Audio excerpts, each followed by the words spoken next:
Bravo Dominique, qualifié. Laurence a réussi à se qualifier aussi. Et Quentin mène la course, c'est le Benjamin. Il a quel âge, Quentin? 21 ans. 21 ans. Bravo, Quentin. Parce que vous vous battez sur chaque question. C'est comme ça qu'il faut jouer. Alors maintenant, c'est la deuxième manche. Les 4 à la suite. 4 questionnaires. 40 secondes au chronomètre. 4 bonnes réponses, si c'est possible. À la suite, et à chaque erreur, on tombe à zéro. Nous avons les parures du corps dans le monde. Les crises économiques et financières. Les passages parlés dans les chansons. Oui, pourquoi pas. Et le thème mystère, bien sûr. Thème mystère que vous pouvez découvrir en exclusivité sur Twitter. Twitter, hashtag QPUC, les initiales, l'acronyme de question pour un champion. N'hésitez pas à réagir sur le match que nous jouons. Et Quentin va avoir la décision. Quelques petites secondes de réflexion. Je vais essayer les crises économiques et financières. D'accord. Les économiques et financières. Ça, c'est passionnant. Quand tu es étudiant en histoire, dites-moi ce que vous étudiez en histoire. Quand vous êtes étudiant en histoire, ça veut dire quoi exactement? Quelles sont les matières que vous Eh bien, on étudie tout. Enfin, il y a l'histoire est divisée en 4 périodes. Donc, l'histoire ancienne, médiévale, moderne et contemporaine. Et c'est divisé ensuite en cours, plus la géographie. Plus tard, prof d'histoire, géographie? Prof d'histoire-géographie, oui. Dans le secondaire? Dans le secondaire. Et chronomètre, on est sur ces questions concernant les crises économiques et financières. Top, comment a-t-on nommé la journée du 24 octobre 29, au cours de laquelle la bourse de New York s'effondre? En 1994, quel pays a dû faire face à une grave crise économique et financière, parfois appelée la crise Tequila? Le Mexique. Quelle crise née aux États-Unis, révélée en 2007, est liée aux crédits immobiliers accordés à des créanciers La crise des subprimes. Quel financier d'origine hongroise est considéré comme l'homme qui fit sauter la Banque d'Angleterre pour avoir spéculé en 92 contre la livre sterling? Quel mot allemand désignant l'effondrement? Entre 89 et 92, quel indice de la bourse de Tokyo perd 60% de sa valeur? Oui. En 97, dans quel pays ayant vu sa monnaie, le baht, être... La Thaïlande? Oui. En 2000, aux États-Unis, quel indice boursier du marché électronique? C'est presque ça. Ça marchait bien, hein? On sent que vous étudiez tout ça en ce moment, hein? 2000, aux États-Unis, quel indice boursier du marché électronique des valeurs mobilières chute après l'éclatement de la bulle Internet? C'est le Nasdaq. Et Quentin, 3 points.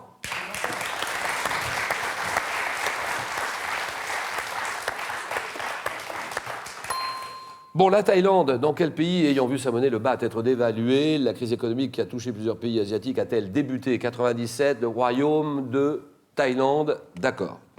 Entre 89 et 92, quel indice de la bourse de Tokyo perd 60% de sa valeur, plongeant le Japon dans une crise dont il aura du mal à sortir? Le Nikkei. Celui-là, vous ne l'avez pas. Et pourtant, on en parle beaucoup. Financier.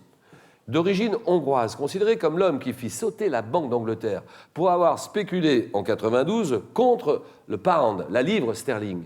C'est Soros, c'est George Soros. Et cette crise des subprimes, crise née aux États-Unis, révélée en 2007, elle est liée au crédit immobilier accordé à des créanciers fragiles. Ça donne ensuite l'effondrement des Lehman Brothers. La banque Lehman Brothers, c'est la crise des subprimes, d'accord. Nous avons 3 points pour Quentin. Que dit Laurence? Eh bien, je crois que je vais essayer le thème mystère. Très bien. Ordinateur, nous dévoilons ce thème. Et les personnalités du Scorpion.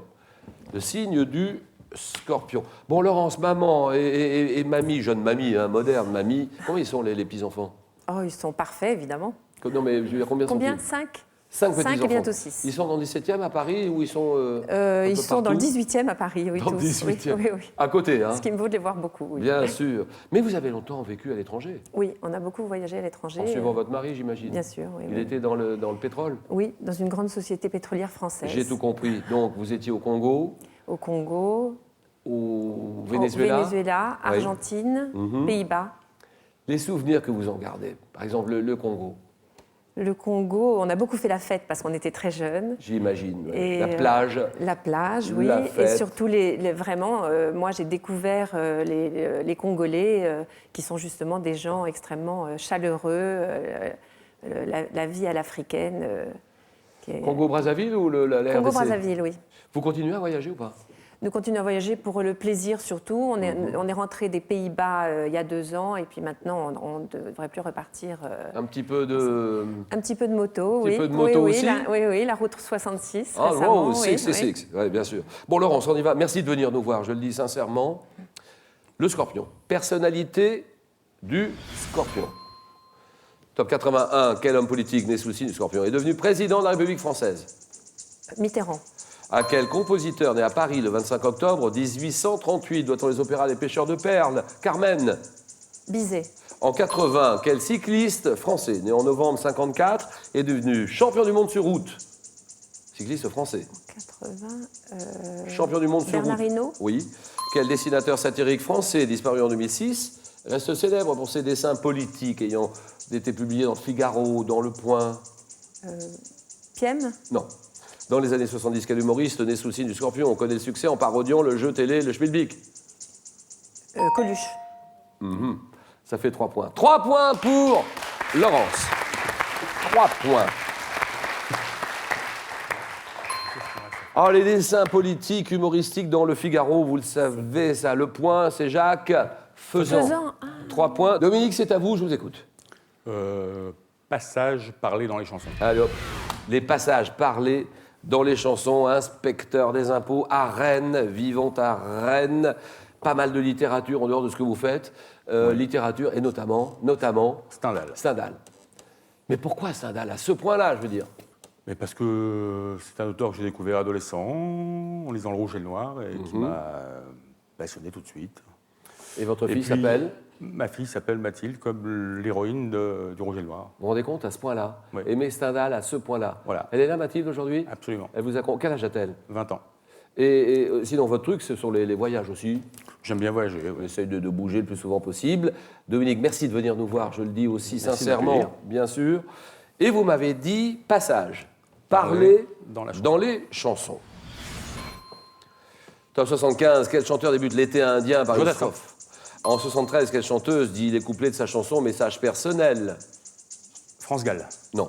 De quelle actrice entend-on la voix parler au début de la chanson Quelque chose en nous de Tennessee de Johnny Hallyday? Talibaya. En 2013, sur l'album intitulé simplement de son nom, quelle chanteuse américaine termine la chanson Partition par un passage parlé en français? Je ne sais pas. En 73, quel acteur susurre des compliments à Dalida qui lui répond? Alain Delon. En 70, quel poète, musicien et chanteur né à Monte-Carlo interprète la chanson? Théo Ferret. En 83, quelle chanteuse rassemble ses souvenirs en parlant de la chanson Mise au point? Jackie Quartz. En 95, quel rappeur transforme la chanson Pasta in Paradise de Stevie Wonder en Gangsta Paradise, dont seul le refrain est chanté? C'est Coolio, rappeur qui s'appelle Coolio. Pas mal, 3 points pour Dominique, exactement. 3 points.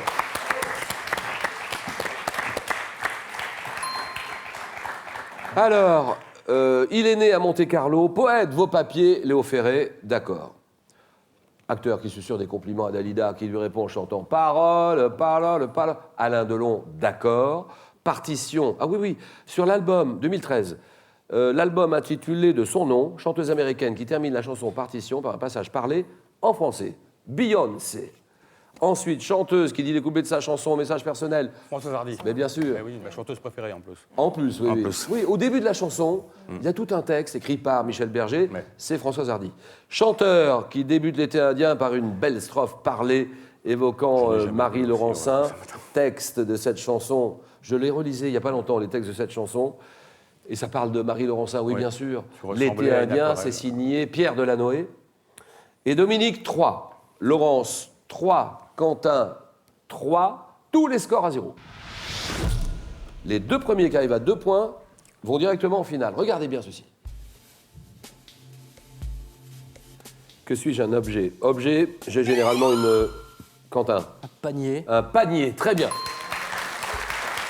1 point, d'accord. Ceci tout de suite.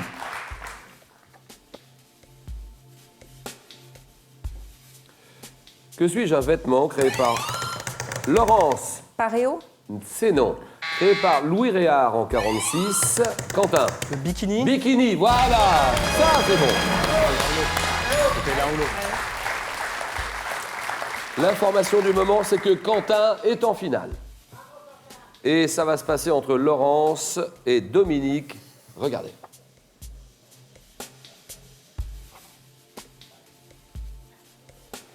Que suis-je un film? Film sorti en 2004, adapté d'un roman écrit par mon réalisateur. Je mets en scène Jean-Paul Rouve, Benoît Poulvord, dans le rôle d'un sosie de Claude François. Oui, Laurence? Podium. Podium, très bien. Comédie de Yann Moix. Podium 1-0. Attention Dominique, regardez.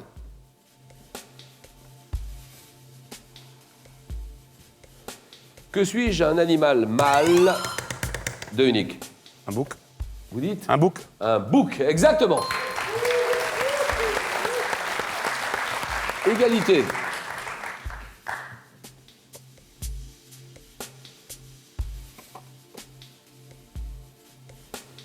Que suis-je un objet? Objet dont le nom vient d'allemand. J'apparais vers 1845 avec les grandes brasseries parisiennes, pouvant contenir de 50 centilitres. Dominique. Une chope. Chope, voilà, d'accord. C'est gagné.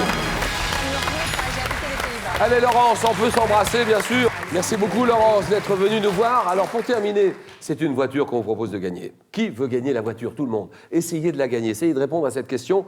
Comment appelle-t-on la partie comestible et orangée de l'oursin? C'est le corail, réponse 1. C'est le noyau, réponse 2. 32-43 tout de suite. 32-43. Il y a la voiture à gagner par SMS. Vous tapez 1 ou 2 au 7-10-20, tirage au sort parmi toutes les bonnes réponses. Dominique est en finale. Ça y est, il s'est bien battu tout au long du match. Quentin, bravo aussi, il est en finale. Le match, le choc, le jeu.